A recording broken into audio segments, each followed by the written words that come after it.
Ẹ̀ka sọ mo rí èrè Odùduwà tó ń bọ́ aṣọ lára àwọn àgbà ilẹ̀ Yorùbá.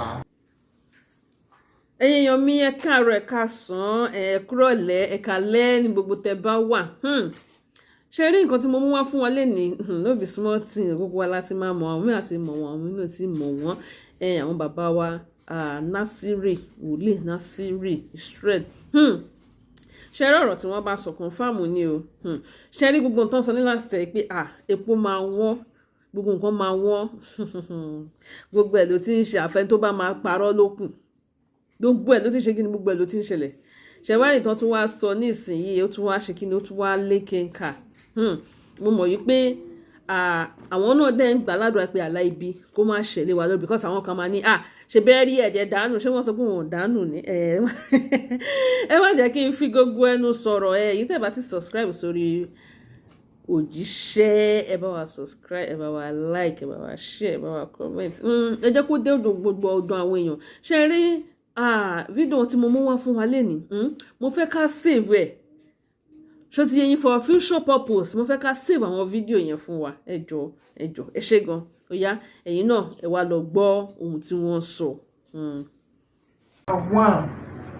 Mo rí òkùnkùn biribiri, mo sì rí ìró ìbọn tó ń dún kìí káàkiri inú òkùnkùn. Mo rí ìrọ́kẹ̀kẹ̀ àwọn ènìyàn, mo dẹ̀ rí àsíá Nàìjíríà tí fọwọ́ agbára fẹ́ nínú òkùnkùn náà. Ọba àwọn ọba, kí ni mò ń wò yìí? Èmi náà ìpáàyà bá mi nínú ìran yìí. Ọlọ́run àwọn ọmọ ogun ní kí n bẹ gbogbo àwọn àyànfẹ́ kárí ayé tí wọ́n jọ ọmọ Nàìjíríà, pàápàá ọmọ ilẹ̀ Yorùbá. Olúwa ní kí n sọ fún wa pé ìjì ogun wà lórílẹ̀‐èdè o, tí apá ìjọba ọ̀dẹ̀ ní ká tó bá ṣẹlẹ̀ tán. Mi ò mọ̀, ẹ gbàdúrà o, mo bẹ̀ yín ni o, mo fi ikú àti àjíǹde Jésù mo fi bẹ̀ yín o. Mi ò wá gbé òdo dára mi kalẹ̀ o. Mo sọ ìran yìí kí gbogbo wa lè jọ gbàdúrà ni o. Ṣé ẹ mọ̀ pé mo sọ ní December 34 àti mẹ́sẹ̀gì tó kọjá, mo ní mo rí Olúbàdàn àti Ládọjà, mo ní wọ́n ní ìdádúrà lọ́dún yìí, ní ìtì ẹ̀mọ́ tó lè fà á. Mi ò lè tàn wá o. Mo ní mo rí ìṣẹ̀lẹ̀ márùn tó sì máa ṣẹ̀ ní Ọ̀yọ́, nítorí Ọlọ́run sọ fún mi pé Mákindé da ilẹ̀ ìjọba Ọ̀yọ́, kì í ṣe kò ṣẹ̀ ní. Olúwa sọ pé ìjọba rẹ̀ ó jẹ́ ìjọba tọ́lọ́run fi oore ọ̀fẹ́ fún, ṣùgbọ́n ó ti bí àwọn ìgbésẹ̀ kankan. Tó bá béèrè fún àánú tí gbogbo adájọ́ béèrè àánú fún, ó sì máa dáa. Ṣùgbọ́n ní ti sẹ́nitọ̀ gbogbo ní Ọ̀yọ́ state, ó máa jọ gómìnà tó lórúkọ jù tó ṣiṣẹ́, ṣùgbọ́n ní rẹ́kọ̀dù pé àwọn nǹkan bàmí ṣẹlẹ̀ lọ́yọ́ state, gómìnà tó máa ní àkọọ́lẹ̀ tó pọ̀ jù ní. Mo sọ nípa ìjọba Tinubu pé mo rí ẹ̀jẹ̀ pọ̀, ẹ̀yin náà rí ní ìsìn. Lọ́dún tó kọjá December, mo rí protest pọ̀, tí ì rí kankan o. Mi ò ní, inú mi ò dùn pé mo rí ìran búburú ó wá ń ṣẹ. Inú mi ò dùn sí, torí wòlíì búburú ló máa rí ìran búburú tá a fẹ́ jẹ́ kó ṣẹ. But tèmi ni pé mò ń sọ kí gbogbo wa jọ gbàdúrà kọ́lọ́run bá wa yí ìran búburú dànù, kó má ro ti àwọn tó ń criticize. Wọn ò ní tán láyé. That is number one. Mo rí eléyìí o. Mo rí ìró ìbọn yẹn kìjìkìjì, òkùnkùn yẹn sú. Ẹ jẹ́ gbàdúrà o. That is number one. Number two, gbogbo ìránṣẹ́ Ọlọ́run tó wà l'Ékòó. Àjálù burúkú kan wà níwájú Èkó láìpẹ́ yìí o. Mi ò mọ ibi tó ti ní ìmọ̀ tó fẹ́ ṣẹlẹ̀ o. Ṣùgbọ́n mo rí odidi warehouse ńlá tó fò sókè tó dẹ̀ wọlé wá. Olúwa kí leléyìí? Olúwa ní àjálù lè kìí ṣe warehouse ni mo rí o ní Lagos State ni mo ń sọ o, ẹ jẹ́ á gbàdúrà o, mo bẹ̀ yín o, ẹ bá ń pín mẹ́sẹ̀gì o ẹ̀yin àyànfẹ́, búburú kan ò gbọ́dọ̀ ṣẹlẹ̀ sí wa o. That is still Lagos State. Number 3, kẹ́yìn àyànfẹ́ gbọ́ o. Mo sọ ní mẹ́sẹ̀gì tó kọjá pé mo rí àwọn adé tó jẹ́ pé ó wọlẹ̀ lẹ́ẹ̀kíní, èkejì tó wọlẹ̀, ẹ̀kẹta tó wọlẹ̀. Olúwa kí ni ìtumọ̀ adé mẹ́ta tó sá wọlẹ̀? Olúwa sọ pé adé mẹ́ta tó sá wọlẹ̀ ó ní ọdún mẹ́ta, pé àwọn ọba máa kú láàrin ọdún ìṣe ọdún mẹ́ta síbi tó wà, tó jẹ́ pé àwọn ọba míì tá àti ẹ̀fojú sí pé àwọn orí adé máa kú tó pọ̀ o láàrin ọdún mẹ́ta síbi, pé ìtumọ̀ tí mo ní yẹn ká gbàdúrà o. Mo sì sọ ohun tó yẹ káwọn ọba lọ́ba ṣe ń gbà náà, kò kàn mí o, mo sọ tèmi fún àwọn àyànfẹ́ o. Another one, mo sọ àsọtẹ́lẹ̀ kan tí wọ́n gbé síra, wọ́n ní gómìnà Ògùn, rárá àwọn mẹ́díà, gómìnà Èkìtì ni mò ń sọ o, tí mo ní mo rí pé àwọn gómìnà náà yìnbọn sí. Gómìnà Abíọ́dún lẹ́kìtì yóò ja ogun àdìtú kan o. Ìgbà tí yóò bá kọ́kọ́ jagun yẹn gbogbo èèyàn ní mọ̀, ṣùgbọ́n ìsàlẹ̀ rẹ̀ àwọn tó ti jẹ gómìnà lánàá kó kíyèsára pẹ̀lú wọn o. Bó bá fẹ́ rí àánú gbà tó dẹ̀ fẹ́ láṣeyọrí ṣe, tó bá dẹ̀ fẹ́ ṣubú nínú ìjọba rẹ̀, kó kíyèsára láàárín àwọn gómìnà náà o.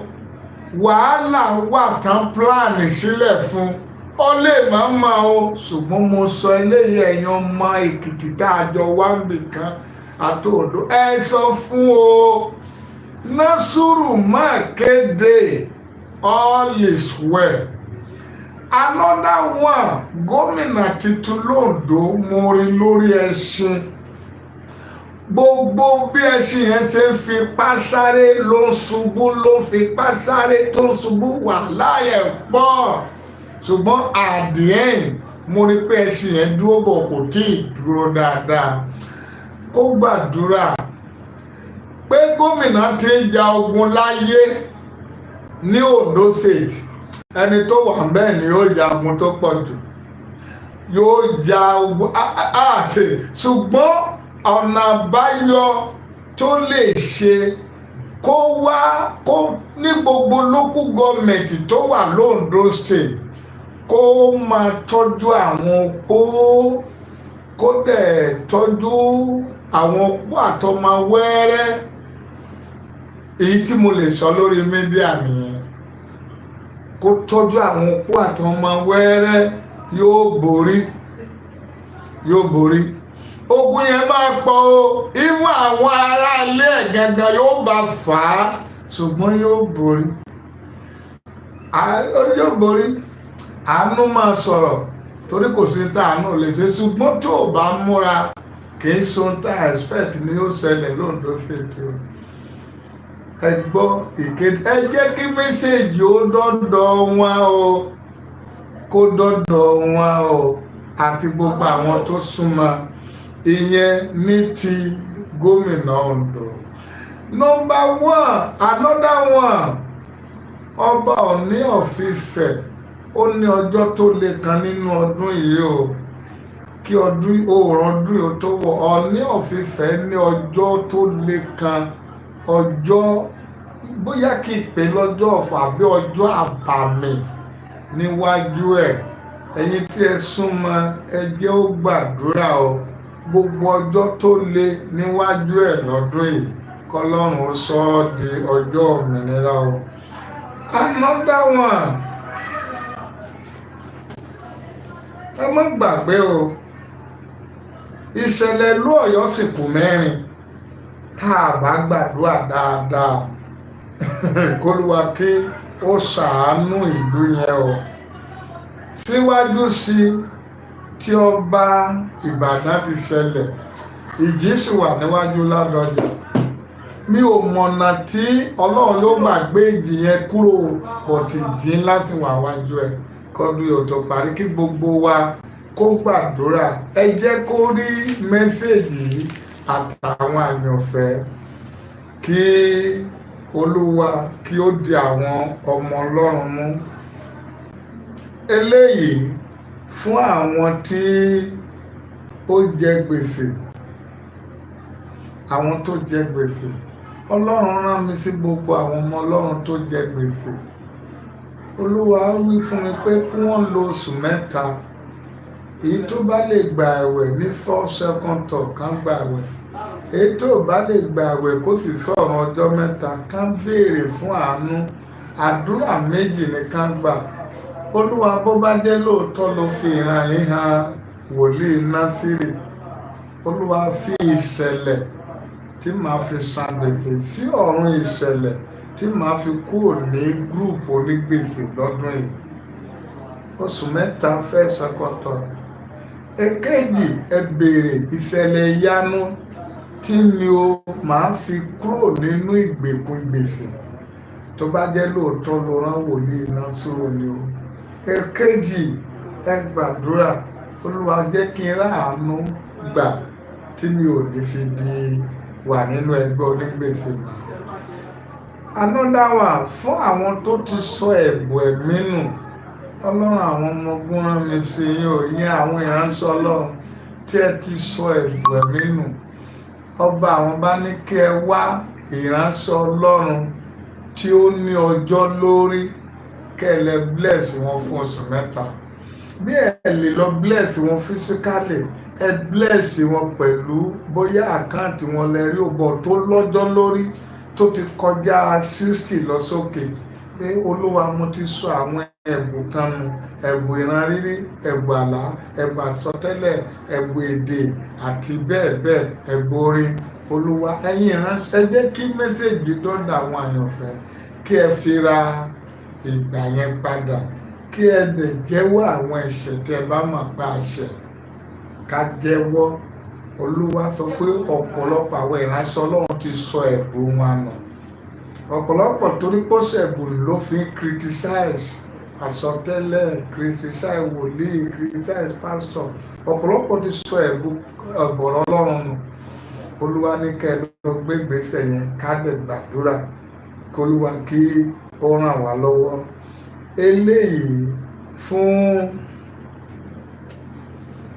Eléyìí fún ilẹ̀ Yorùbá. Ilẹ̀ Yorùbá, ẹ kà sọ, mo rí ère Odùduwà tó ń bọ́ aṣọ lára àwọn àgbà ilẹ̀ Yorùbá àti àwọn ọ̀tọ̀kùnú, àwọn èèyàn ńlá ní ọba. Mo rí ọ̀pọ̀lọpọ̀ wọn tí mo mọ̀. Mo rí ère Odùduwà wá ń bọ́ aṣọ lọ́rùn wa, ó wá rìn wọ́n sí hòhò. Olúwa kí ni àṣírí tí mo rí? Ọba àwọn bá dẹ̀ sọ fún mi wípé tí mo rí wípé májẹ̀mú ilẹ̀ Yorùbá yóò ti àwọn kan sínú ẹ̀sìn ọjọ́ ọ̀la, nítorí pé wọ́n ń dalẹ̀ ilẹ̀ Yorùbá lọ́wọ́lọ́wọ́, pé wọ́n á dẹ̀ ṣe ẹ̀sìn, pé ẹ̀sìn ló ń fẹ́ fún wọn ṣe. That is ti ilẹ̀ Yorùbá. Ó máa fún wọn, kò sádùá tá a lè gbà ọ̀lẹ́ ìtàn bá yí padà. Ọba gómìnà Ọ̀ṣun State, ẹ gbọ́ ẹ̀yin ọmọ Ọlọ́run, ẹ̀kọ́ tí mo fẹ́ sọ ẹ̀ sílẹ̀ o. Olúwa àwọn ọmọ ogun sọ fún mi pé yóò bẹ̀rẹ̀ àwọn ìgbésẹ̀ kankan, gbogbo ìgbésẹ̀ tí ó dẹ̀ gbé yẹn yóò kó bá ọjọ́ ọ̀la rẹ̀. Ọlọ́run àwọn oníwájú ẹ tó láyé àtọ̀run, tí ẹ bá rí ẹni tó súnmọ́, ẹ bá sọ̀rọ̀ o. Yóò bẹ̀rẹ̀ àwọn ìgbésẹ̀ kankan, gbogbo mo rí ìwé ńlá kan tó wà wájú rẹ̀ tó dẹ̀ ó sign àwọn ìwé yẹn, ó dẹ̀ sign àwọn ìwé yẹn. Gbà tó sign gbogbo ìwé wọ̀nyẹn tán, mo rí i pé aṣọ tó wà lára ẹ̀ tó ti tún, tó dágbádá gbogbo ẹ̀ dẹ̀ di àkísà. Olúwa sọ pé lẹ́yìn ìgbà tó bá gbé gbogbo ìgbésẹ̀ tó wà nínú ẹ̀mí tó fẹ́ ṣe, pé òun máa yí ìjọba rẹ̀ máa di ìjọba òórùn èérí, ìjọba tó ní nítumọ̀, pé ìtumọ̀ tí mo rí pé ó sáìnì gbogbo dọ́kúmẹ̀ntì níwájú, aṣọ ara ẹ̀ wá di àkísà. Ẹ má gbàgbé pé mo sọ fún yín pé ẹ̀yin ọmọ Ọlọ́run pé mo rí Àpábíò ní ọdún yìí pé yóò wọ wàhálà tó pé kò sádùá tá a lè gbà. Ó ti ń gbóbọ́ o. Mo sọ fún wa pé mo rí Àpábíò pé kò sádùá tá a lè gbà, yóò rí wàhálà tó pọ̀ lọ́dún yìí. Ó máa ní ìdààmú, á dẹ̀ máa ṣe àwọn àṣìṣe tó jẹ́ pé kò ní ní ààbò. Wàhálà máa dé bá. Ẹ lọ kọ́lẹ̀ o, wàhálà wà ní ó máa dé bá. Ohun tí mo sọ nìyẹn. Àwọn nǹkan tí mo rí nípa ti bàbá wa gómìnà Ọ̀ṣun nìyẹn. Nípa ti bàbá ẹ lọ súnmọ́ kẹsọ̀ fún àwọn ohun tí mo rí nìyẹn. Olúwa kò ní fi àwọn àyànfẹ́ sílẹ̀ o. Àwọn eléyìí mo kà fẹ́ sọ ọ̀rọ̀ eléyìí, àsọtẹ́lẹ̀ ni wọ̀nyẹn. Mo fẹ́ sọ ọ̀rọ̀ eléyìí. Àwọn kan ní wọ́n ń pè mí ní sábà gbé fún. Ẹ má bínú ẹ̀yin ọmọ Ọlọ́run. Number one, tí every Monday, Tuesday, ẹ lè máa pè mí. Friday, Saturday, ó tún ní àyè, but Wednesday, Thursday, mo máa busy. Nígbà míì tẹ́ ẹ bá dẹ̀ ń pè mí ní ọwọ́ àárọ̀, oorun mi sùn, òótọ́ ọwọ́ àárọ̀ yẹn mo máa sùn.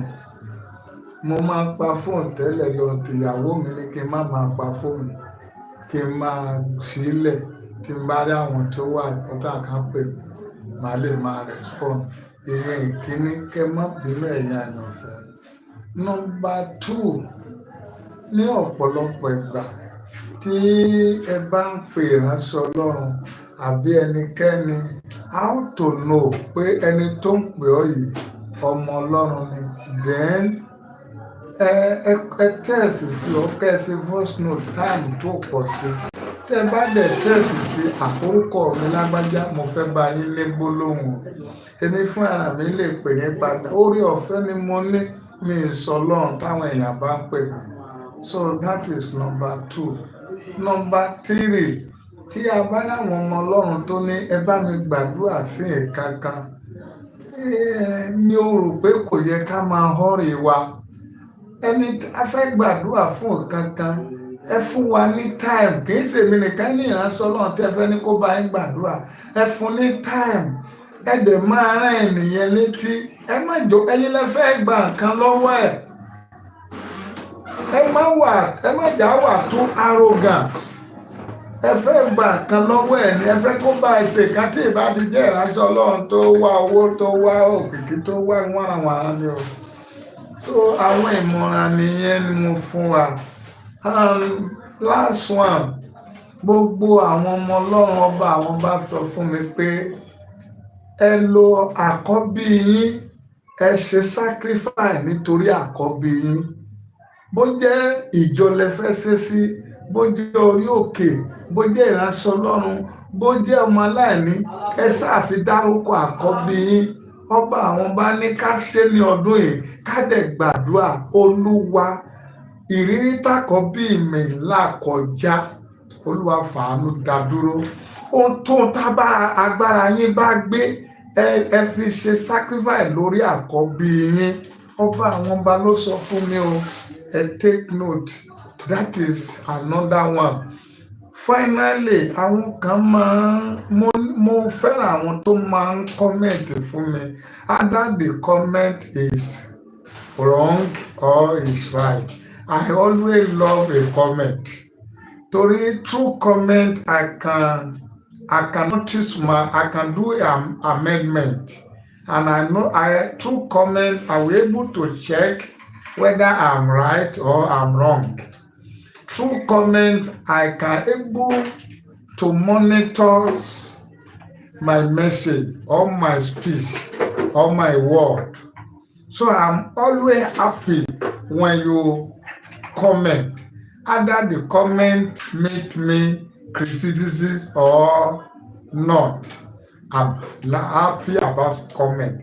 So bí àwọn ọmọ Ọlọ́run comment kan nípa ọ̀rọ̀ mi sí àwọn bàbá wa pé bóyá mò ń criticize àwọn rí ẹ̀mí criticism kò rí bẹ́ẹ̀ o, mi ò lè criticize ẹni kankan. Ẹni tó bá wá ní tó jọ ọmọ ilẹ̀ Yorùbá tó wá nílẹ̀ Yorùbá o ò lè rí àwọn aṣáájú rẹ fún, o ò lè ṣaláìbọlá fáwọn àgbà. Ṣùgbọ́n táwọn aṣáájú rẹ tí wọ́n bá ṣe nǹkan ẹ̀sìn, instead of you to be happy, then you let them know where they belong to. Torí èsùn fẹ́ mú àwọn aṣáájú wa ṣẹ̀sìn. Àwọn nǹkan tí mo lè sọ fún wa nìyẹn. And finally, my number remain the same. 08238030562. That is my number and my WhatsApp number. And my name remain the same. Iṣẹ́ Nasiri Olúwagbémi Dìde aka Ẹniwọ́n Ọlọ́run Wẹ̀yà. Before I will round up, mo fẹ́ sọ how to know a wicked leaders. How to know, mo dẹ̀ fẹ́ jẹ́ kí gbogbo àwọn ọmọ Ọlọ́run listen sí ohun tí mo fi parí ẹ̀ yìí. How to know a wicked leader or a shameful leader or a grateful leader or a woeful leader. Number one, any leader tó bá ti ro òní nìkan tí ìró ọ̀la is a disappointed leader, is a wicked leader. Number two, any leader tí ó bá ti enslave incoming leaders, tó ti enslave àwọn incoming leaders, either directly or indirectly. Àwọn ọmọ tó mọ̀ pé àwọn ni ó dọ́jọ́ ọ̀la, ó dẹ̀ lò wọ́n títí ó lo destiny wọn rák, tó jẹ́ pé ó lò wọ́n débi tí wọ́n lè rárá wọn lò mọ́. Those people are not a leader, they are wicked leaders. Number three, olórí tó bá dé ipò olórí ní àkókò tí nǹkan burú àbí tí nǹkan dàrú tí kò sì rí tó padà. Nǹkan dàrú nígbà tó dé ipò olórí, ó lè tó padà kàkà kó tó, ó tún wá ń bàjẹ́ sí lákòókò tiẹ̀. Is a wicked leader. That is not a leader. That is not a good leader. Àkókò tiẹ̀ kàkà kí nǹkan dá nǹkan wá burú sí, ó sì ń yọ̀, ìyẹn ó ṣe. Leadership is not to help. It's just to lay a good legacy. It's just to make sure that the incoming generation are blessed through you. It's not just to become a people kò wà ní ipò rárá. Number four, any leader tí kò bá ti ní ìran tí ó lè favour incoming generation is not a leader, it's a woeful leader. Any leader tí ó bá ti ní vision tó lè favour incoming leaders kì í ṣe leader. Number five, any leader tí kò bá ti ronú pé ìgbà àti àkókò díẹ̀ lòun lò ní ipò yẹn tó ń bá lọ tán kí ni àwọn ará tó ń bọ̀ yóò ṣe, kì í ṣe olórí gidi. Another one, any olórí tí ó parí ipò tàbí iṣẹ́ olórí tiẹ̀ tàbí ó kú tí kò sí àpẹẹrẹ kankan pàtàkì tàbí orúkọ rere kan tó fi ilẹ̀ kí ó ní ipò olórí tó ṣe gidi, is a wicked leader, it's not a leader. Finally, number seven, ẹni olórí tí kò bá ti lè pèsè àlàáfíà, ìṣọ̀kan, ààbò, òmìnira fún àwọn tó ń ṣe àkóso lé lórí kì í ṣe olórí gidi, kì í ṣe olórí gidi. Àwọn ọ̀nà méje tá a fi máa mọ̀ pé ẹni yìí ṣe olórí gidi, ó kà wà ní position ni either Christian tradition, political or etc. These are the things. Àwọn ọ̀dẹ́ ń fi àkókò yìí sọ fún ọ̀pọ̀lọpọ̀. Àwọn kan rò pé bí àwọn criticize àwọn bàbá wa ní CAC, mi criticize wọn nínú ìgbàgbọ́ mi ò lè criticize wọn ọlọ́run ti ayé ni wọ́n jẹ́ fún mi ṣùgbọ́n ọ̀pọ̀lọpọ̀ ohun tí wọ́n ń ṣe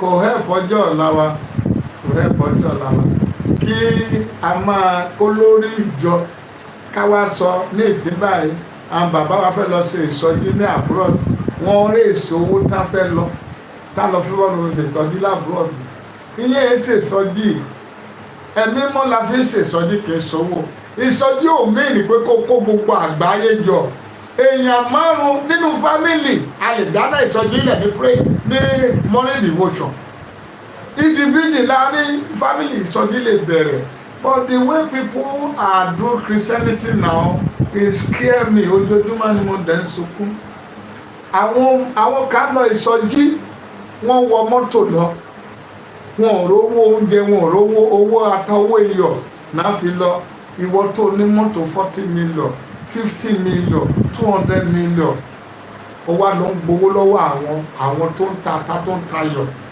nítorí pé ó pàdúrà mẹ́wàá after tó wá parí àdúrà ó wá bẹ̀rẹ̀ sí eré èké owó nǹkan mẹ́ta ló dẹ̀ máa ń ṣẹlẹ̀ sólóòótọ́ èkéní ẹni bá ti gbóòótọ́ dání tó bá ti ní òun ò fẹ́ ṣèké ebi máa pa èkejì ó máa ní ọ̀tá tó pọ̀ ẹ̀kẹta tó bá ti ní òótọ́ ló fẹ́ sọ ayé máa pọ̀ ẹ́ wàá ní ìrírí ìkọ̀sílẹ̀ all is well so we are do our own ẹni ìránṣẹ́ ọlọ́run tó bá ti ń gbàdúrà fún ẹ tó ti ń request fún owó tí ì ṣe pé ìwọ gangan ló fẹ́ bless ẹ olórí burúkú ẹ má bínú pé mo sọ pé olórí burúkú ẹni ègbé ni ẹni ègún ni a máa bless ìránṣẹ́ ọlọ́run ni kìí ṣe kí ìránṣẹ́ ọlọ́run kó wá máa wo ìṣòro wa bí ohun tó wọn máa fi gbọ́ bùkátà ara ẹ̀. We bless a ministers of God voluntarily, not a minister to force people in order to collect money from them. Kì í ṣe kí àwọn ìránṣẹ́ ọlọ́run wà after àpò wa ká má wà after ìṣòro wa. All is well. Ohun tí mo lè sọ nìyẹn. Ẹ má bínú gbogbo èèyàn mọ́lẹ́ ní o criticize ẹnìkankan o.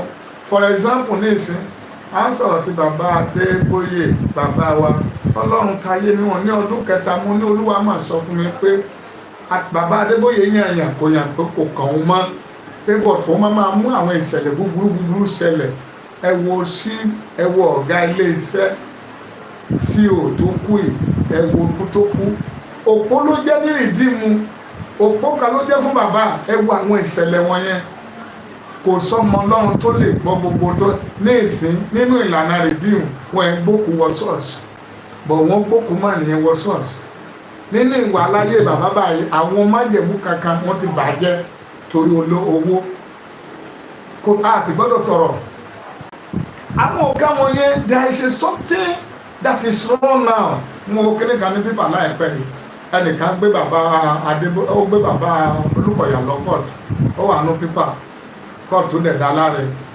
bóyá ó ti bá bàbá ti sẹ́yìn èyí ló tó kí láìda àwọn ọ̀kan tó ń ṣẹlẹ̀ sólórí wa ẹ̀wọ̀n tó ń ṣẹlẹ̀ ní CAC ọdún 33 years ìjọ́dẹ̀jà gbogbo wọn bẹ̀rẹ̀ sí parọ́ káàkiri wọ́n kóra wọn lọ ìkejì wọn lọ máa ń ṣe èyí tẹ́ ń ja ogun ẹ̀mí ẹ wá lọ ń ṣe exercise physical exercise èso mama yẹn ń mo bá fọ́ orí ẹnì kankan wá so these are the things kì í ṣe pé bẹ́ẹ̀ mo criticize àwọn èèyàn mi ọlọ́run sì ní jẹ́ kí n criticize anybody torí mi gẹ́gẹ́ wọn pé so mo bẹ ẹ̀yàn ọ̀yọ̀fẹ́ àwọn tí mo lè sọ nìyẹn ọ̀nà gbogbo àwọn ọmọ ọlọ́run tó dẹ̀ ní àwọn fẹ́ wá bí mi àtàwọn sí èsì ọ̀pọ̀lọpọ̀ wọn fi kú wá mi kiri kò kan mi mo ti yàn pé mo lè kú àtẹ́nìtà ṣùgbọ́n tí n bá máa kú kó sàdénú olúwa ni mo kù sí àwọn ọmọ ọlọ́run tó dẹ̀ ní àwọn fẹ́ wá máa rí mi number 4 God Grey FA asúmọ̀lówó yàkóyó mọ̀wé ògùnṣe ní gbogbo ọjọ́ tọ́ọ̀ṣẹ̀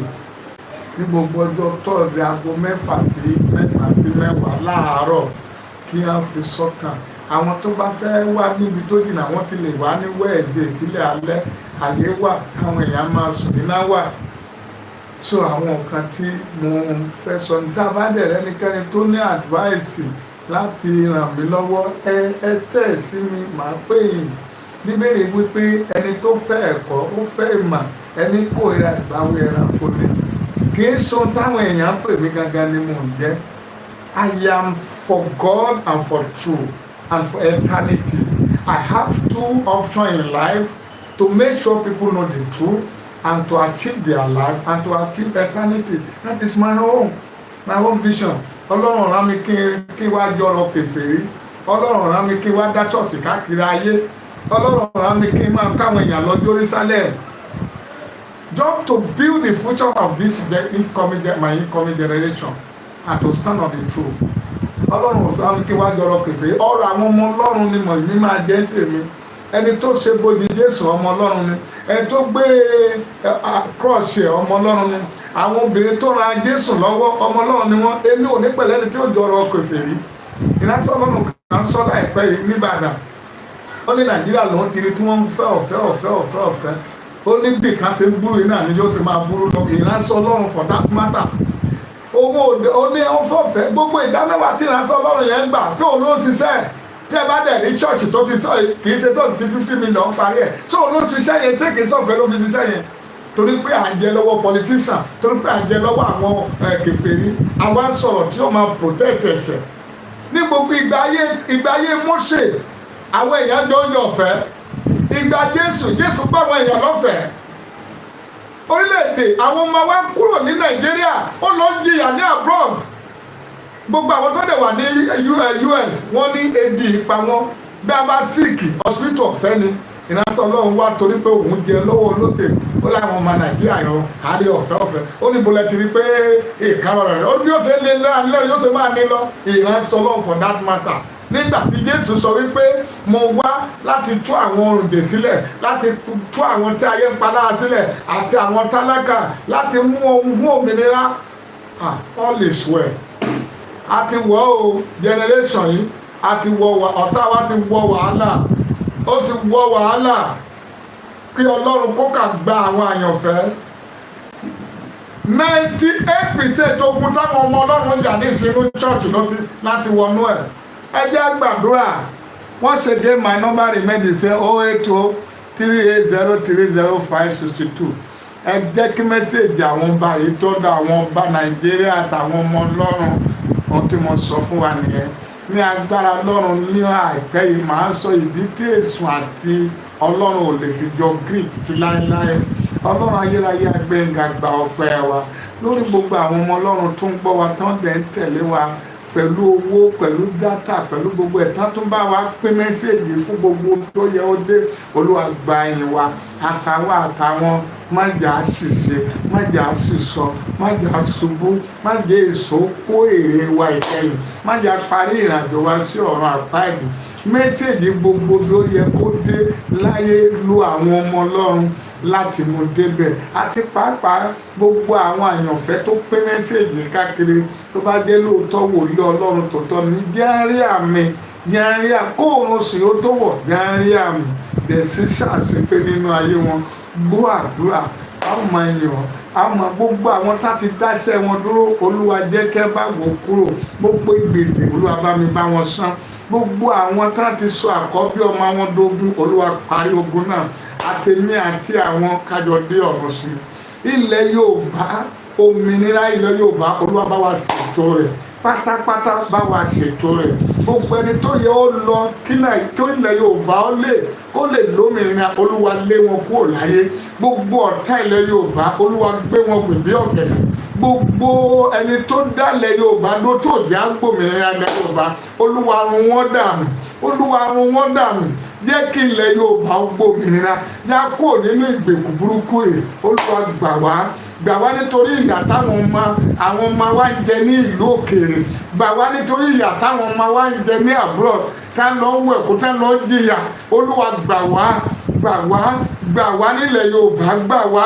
Ìran Yorùbá ìjìyà, ìran wa ìdálẹ̀, ìran ilẹ̀ Yorùbá a máa ní ìmọ̀kùmọ̀ ni.